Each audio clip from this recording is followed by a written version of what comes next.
Perhaps we could start with, what are we trusting? We've in the ego world, can I trust this person? Can I trust this person? And we get a yes and a no, and maybe I can trust them sometimes. And you could say on this level, which Deidre is the answer to your question, somebody said once, I can trust everyone, just not the devil inside them. Which means that we can't trust when they're choosing their ego voice. See, we're all the same. We all have a right mind and a wrong mind. And when someone is in their wrong mind, they will lose your trust. When they're in their right mind, they will gain your trust. And our job really is to accept that everyone is flipping in their right mind and their wrong mind. And maybe your parents, for example, I was sharing earlier, were in their wrong mind most of the time. And this is where the forgiveness comes, to accept the fact that everyone is flipping. Sometimes they'll attack you, sometimes they're still and peaceful. And our job is to get to stillness and peace no matter what's going on out there. Yeah, and that's the same with trusting the process, getting peace with and whatever trusting, is happening. Well, one of the... What are we trusting? We're trusting the message that Jesus, in the Course, we're trusting that what he's saying is true, and that he's leading us in the direction of peace. We're learning to trust. And that trust, as I said to Hella, develops as we start to have glimpses of this peace. We're also learning to trust that God is a loving God. Because in Christianity, God is not a loving God. It's a punishing God. So our culture, even though we may not be religious, I never went to church, but in our culture there's this belief that it's a punishing God. We'll go to hell if we do something wrong. We're trusting that love and peace will replace our blocks when we let go. When we allow ourselves to be vulnerable and expose ourselves. In the old days we thought we would be punished. Like when we were children, we were upset and we were too much for our parents, they would shut us down. And we're trusting now that as we allow ourselves to be more and more vulnerable, that the opposite is true, that it actually allows people to get closer to us as we show our vulnerability and our defenselessness. Because our defenses are what keep other people away. So as we let go of our defenses, people can come closer and closer to you. We're learning to trust that the separation never really occurred, that we're not actually separate from God, we just think we are, we're just experiencing that we are, but we're actually not. That's the atonement principle. And we're trusting that the voice of the Holy Spirit is the truth, this shining presence in our right mind, shining presence of love, is the truth, and that the ego is false. This is what we're learning.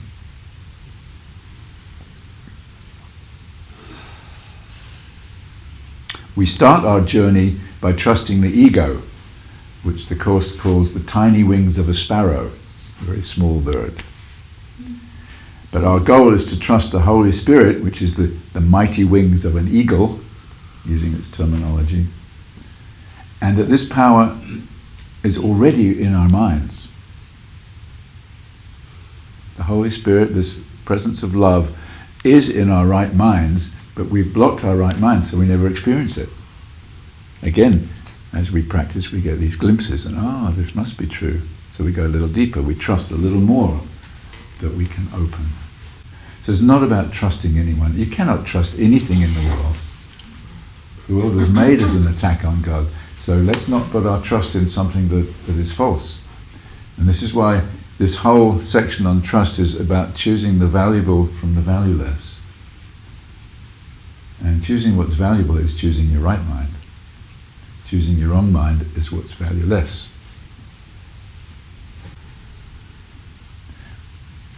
we start with the ego being the valuable. That's when we start our journey, and we gradually choose our right mind as being valuable. But one of the big problems is that we like who we think we are.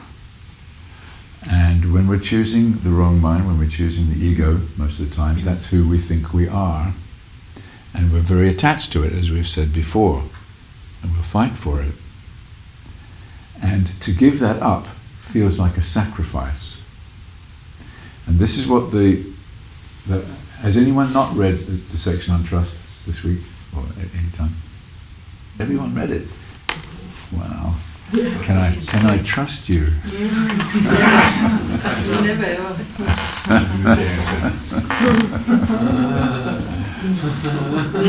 I did not. Okay. But you have read it before, right? No. No.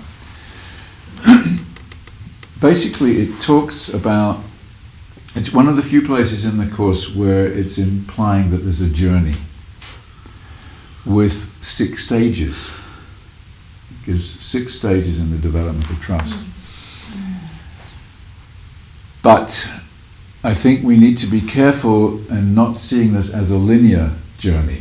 Because what the ego wants to do is to figure out which of the stages you're in. Can I see the list? I'm in stage 3 and I think you're only in stage 2 or whatever. 6. So I'm better than you. 7. And the first 3 stages are very much the same, and they're about finding out what is valuable and what is valueless. Looking at this whole subject. The first stage is called a period of undoing, and it's an undoing of what is negative. And what is negative is our no to love. And we've said no to love, and this is what we're undoing. It's the not no. So we say no to that no to love. It's important to see why this journey is so difficult and usually painful. And apparently it says 4 of these stages out of the 6 are pretty painful. And the reason it's painful is because we are undoing what has been valuable to us. And that's our self-importance, that small self, the S, small s. This sense of who I think I am with my ego thoughts, we think is valuable. My body and my personality is my sense of self. And I don't want to let that go. But we have to get back to the mind and change it by choosing the other teacher. In other words, my right mind. The second stage, and again this is not really linear because these first 3 stages are very similar in a way. They just look at different aspects of this undoing process. The second stage, we learn the principles of the course and then we generalize them. We learn to ask Jesus or the Holy Spirit for help for everything. Please help me see this differently. Please help me see peace instead of this, whatever. This is always somewhat difficult. Asking the Holy Spirit is helpful. Asking the ego for help is unhelpful. But all things are helpful if we use them as a classroom. We are not asked to give up the pleasures or anything in the world. This is a very important sentence. We are not asked to give up anything or give up the pleasures or anything in the world. There's been so much teaching in the world about sacrificing, giving up sex, giving up anything, going and living in a monastery, whatever discipline, thinking that if you change the form, you will get to peace. It's not so. We can keep all our addictions.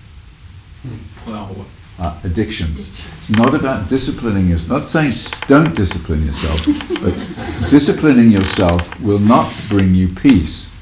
The addictions will go when you change your mind. So it's the mind that we need to work with. We just need to know that these pleasures of the world are not permanent and will not really give us what we want. So we look gently at them with the Holy Spirit. The purpose of understanding the first three stages is so that we don't settle for a little, but see the value of settling for a lot and for awakening. You know, the ego wants just a little change, actually to make your life happier here. But the real work is actually about waking up from here, which is a much bigger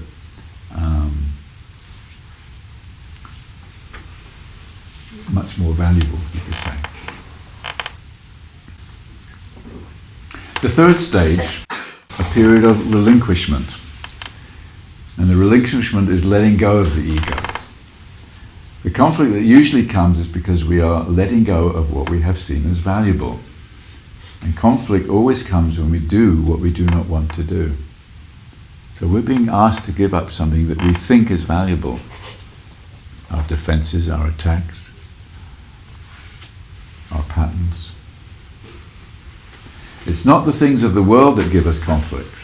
The real conflict is always the choice between what is true, the Holy Spirit, and what is false, the ego. But what is really valuable to the ego is not the things of the world, it is our guilt. Could you read that sentence again? What is really valuable to the ego self is not the things of the world, it is our guilt. Because guilt establishes our identity. Remember, the unholy trinity of sin, guilt and fear was the first step down the ladder. We thought we were guilty for separating from God, the sin that we committed, and that we deserve punishment. So the guilt of separating from our source is underneath all of it, and this is what we hold most valuable and most hidden. So now we're going to look at this issue of sacrifice. We see letting go of the ego as a sacrifice. However, the real sacrifice is choosing the ego and letting go of truth and peace. So what we're trying to learn is that choosing the ego actually is the great sacrifice, because we're sacrificing love. But our ego mind says, no, you let go of your ego, that's a sacrifice. So we're now having to learn to flip, to see that the real sacrifice is choosing away from love.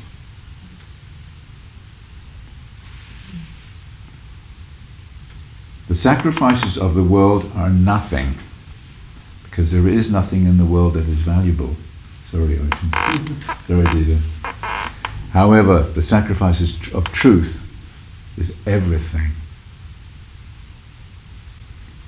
In true looking, which is called forgiveness, we must realize the cost or the sacrifice that we are making when we choose the ego.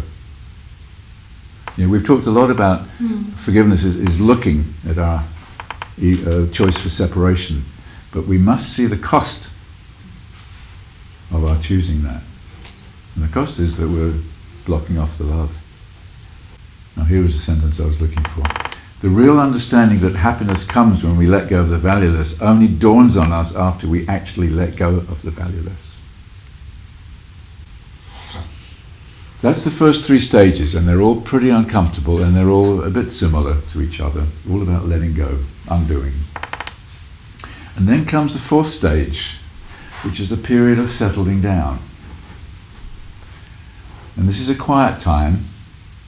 We have given up most of our judgments and our attacks and defenses, and are choosing forgiveness most of the time. We have learned to generalize the principles of forgiveness, and see that it works on all things. So we start to have real hope. Right? And we can even think that it could be a permanent state. So simple. Give up the ego and choose the Holy Spirit. However, we like where we are. And if we go any further, we fear that we will disappear. And so we don't trust fully We have not come as far as we think. This fourth stage, this period of settling down, is about solidifying our relationship with these teachings, and we go on with mighty companions beside us. And there are two ways you can look at mighty companions. A lot of, I think David Hoffmeister's people think that mighty companions are your friends, your colleagues, the ones doing the journey with you, and you could say that. How Kenneth Wapnick puts it, the mighty companions are our new loving thoughts, like trust, forgiveness, real hope, the atonement principle itself, and the Holy Spirit itself. That these are our mighty companions that we're learning to trust now. Now, the fifth stage, a period of unsettling. And when I read this the other day, because you've all witnessed me being going through quite a transformation in the last couple of months. I feel pretty stable now, but I've had quite a lot of tears coming up recently, and seemingly for no particular reason. Nothing has happened to trigger it. And when I read this the other day, I burst into tears because I thought, that feels exactly right. And then I also remember that this is not a linear journey, that we're spiraling through all these 6 stages, in and out, revisiting, re-looking at a higher level, let's say, up the ladder. So a period of unsettling, and the quote, "He thought he learnt willingness, but now he sees he does not know what the willingness is for." So we still don't really know what's valuable, because what Jesus is really teaching, is that what is valuable is the very self that's valueless, is the very self that's doing the forgiveness. i.e., our entire identity is valueless. What is really valuable is to remember our true identity as Christ, with a big S, big self. This is why we are so fearful of taking this step. And this stage is the dark night of the soul, and can last a long time. The only place I've seen is a long time. So we can be in this dark night of the soul for a long time. What really matters is not our being happier here, but awakening from the dream. The ultimate judgment that we have to give up is that there is an I. It's a judgment that I exist as a separate, unique individual. And that's really scary. So we take a long time to let that go.